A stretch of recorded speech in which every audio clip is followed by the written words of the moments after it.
if you bite the bullet and get into ham radio for the sake of practice and acquiring equipment for the high frequency spectrum that will give you longer distance opportunities,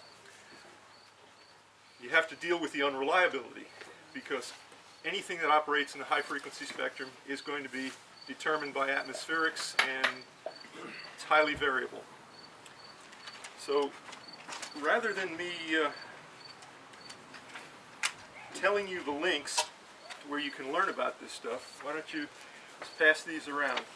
The bottom half of the front is links where you can learn all the details of the types of radios that are generally available with a price range.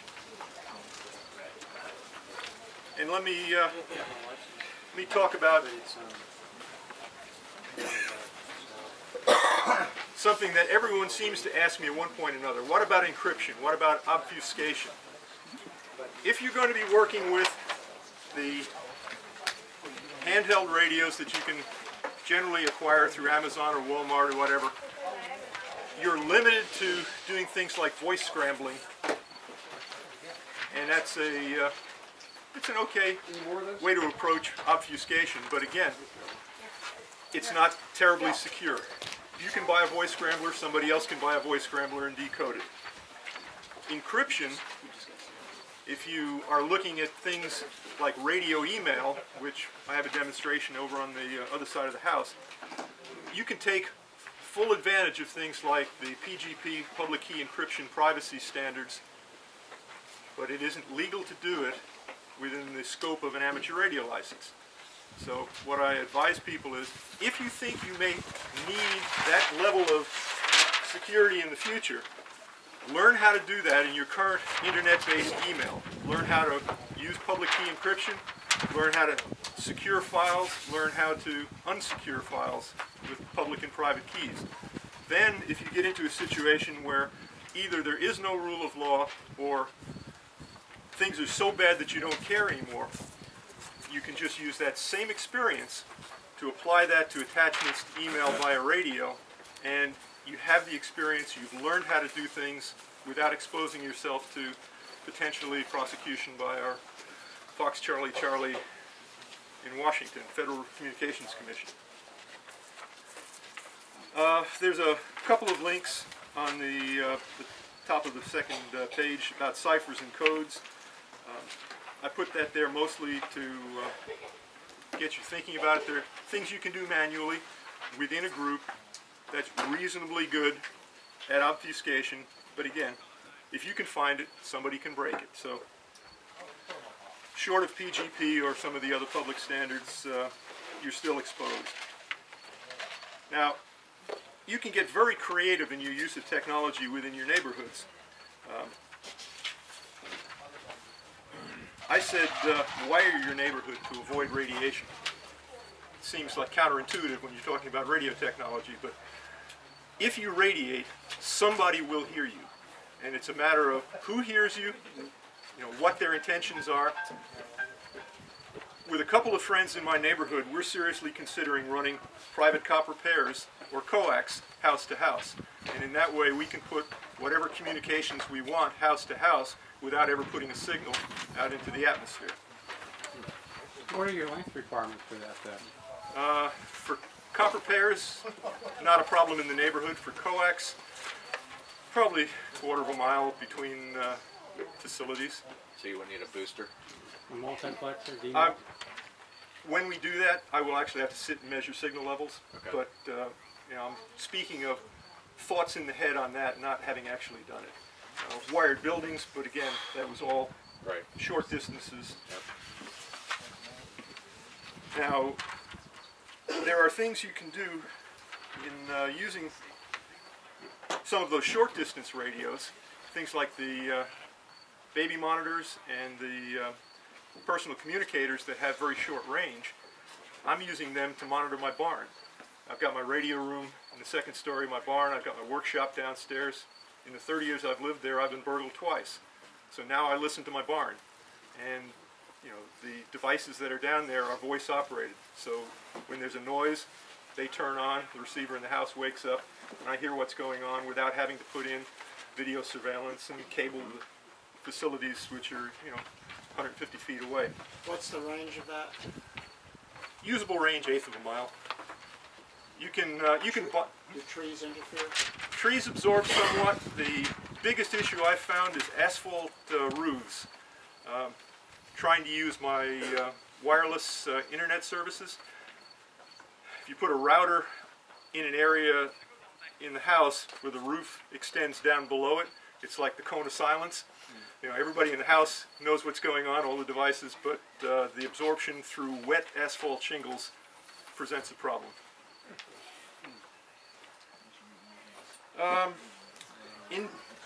In going one step further to get a bunch of neighbors and friends who actually use radio as part of their home-to-home or preparatory communications, some form of protocol or script, how you call, who listens, how they respond, becomes important because it's like the old Ethernet. It's a carrier sense multiple access collision detection.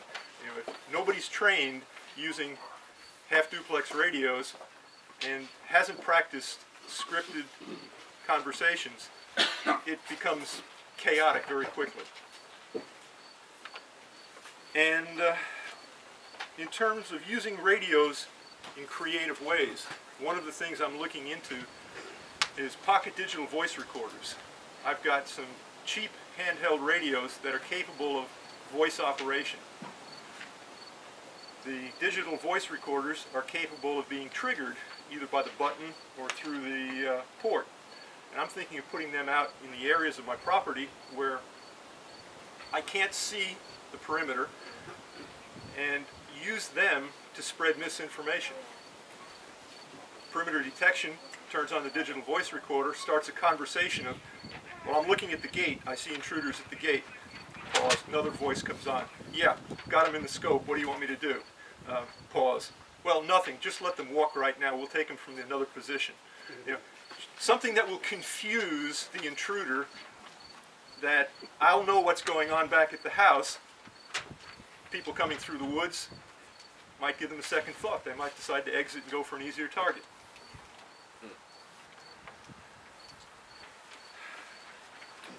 Assuming that you've decided to embrace radio for whatever purpose, one of my important takeaways from years as an amateur radio operator is that I want to learn how to hide in plain sight. I want to find a place on the radio spectrum where my group will meet that other people won't think to look for me. Now the 40-meter ham band up on the voice section, at night, international radio broadcasts, big, strong, powerful AM stations coming in from all around the world. On the edges of those stations, hams usually keep away from it because it interferes with your ease of communications, especially modern radios, sideband radios. But if you're using something like the radio email, which is not intellectually confused by those other signals and is just looking at the carrier and the modulation that it's trying to decode, you can park a radio email in the shadow of that powerful commercial broadcast. Very few people might think to look there. Could you clarify a radio email? I don't think people understand you can send emails through the chat. Oh, sure. I was going to talk about that later when folks came over, but if you bite the bullet and get a license for the high-frequency spectrum, the general class ham license, there's now free software from the WinLink organization that is a program you can run on your PC or your laptop, which looks like a standard email client. It has another collection of programs behind it that know how to control your radio, how to set the frequency, how to set the mode, how to turn your radio on and off. And if you type an email and you put it to your outbox and you go up to the radio control portion and say send this, what the computer does is it tone encodes it through a sound card and ports it into your radio as if it was voice coming from a microphone.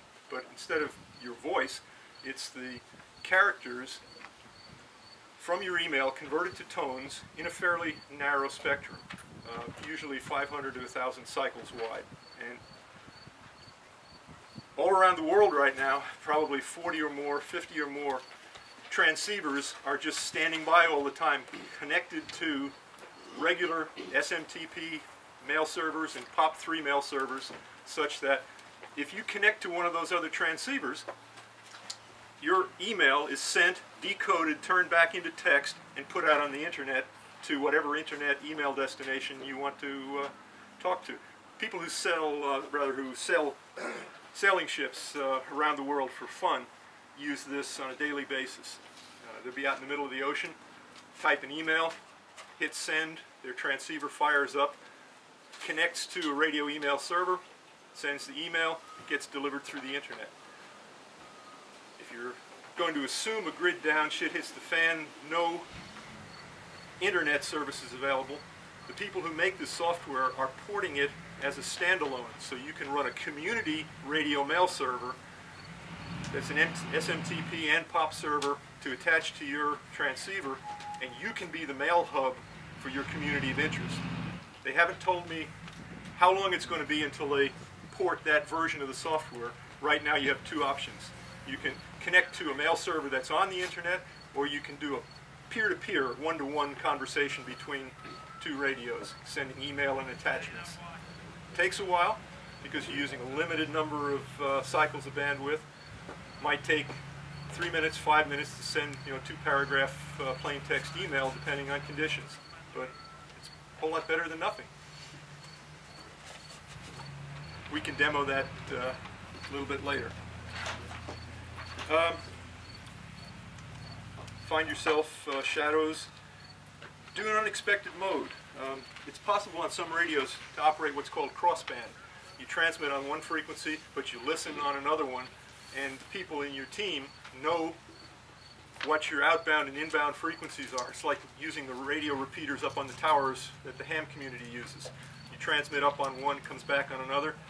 Crossband just separates those two frequencies across the radio spectrum, so it's much harder to know where they are. Shorten your messages. There's been a lot of discussion among my friends about doing brevity codes, the old 10-4 police type codes. Police are phasing them out.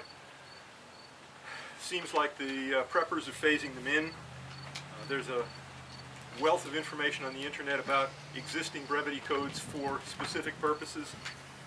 It helps you get things through in tough times when you're either hammered by interference or hammered by people knocking at your door. And lastly, there are digital modes for high-frequency radio that actually operate at the noise level. You talk about normally needing a signal that's strong enough that you can hear it and understand it. Some of these modes put out multiple carriers and tones spread around, and you tune by it and you don't hear anything in that portion of the spectrum. But if you're told, listen for a radio here, tune your transceiver and set your computer to that mode, the computer wakes up and starts decoding messages that you can't audibly hear. They're actually at or below the background noise level, and they're detected because of special techniques in phase detection. Let it go at that. All right. I told David I would keep this short, so just two more things. Acknowledge that there are very real threats. As I said before, if you radiate, people will hear you. So manage your behavior accordingly. There are bad actors who will engage surveillance. If they're roving bands of zombies in the future, they'll be using gear like yours, so assume that you're being listened to by people with that capability. The FedGov, it's an entirely different game. The FedGov has some really interesting and sophisticated location equipment. So if you're misbehaving, it's possible 3 or 4 disparate sites will that quickly triangulate on a location, and they'll be within hundreds of yards of accuracy, even if they're hundreds of miles away. What they have is multiple antennas that are set up and electronic switches that rotate around that antenna farm, and they just look for the spike where the signal's the strongest, and that location gives a compass heading The other one gives a compass heading. Another one gives a compass heading where they lay it down. That little box in the middle is where you are. So I encourage you engage in the amateur radio exercise for the purpose of learning how things work and how difficult it is to have reliable communications. But when you're doing that, live within the current rules until such time as Follow the rules until there are no rules. rules. And the last one, when they're coming for you, you won't hear them coming. The radios that are being used right now, battlefield radios, they're wide spectrum radios. That means they have multiple carriers across giant sections of spectrum. They are using Type 1 encryption, which is U.S. top secret type stuff. They carry them on their back, they carry them in the cars. You just won't hear them coming, and there's nothing we can do about it. It's a fact of life.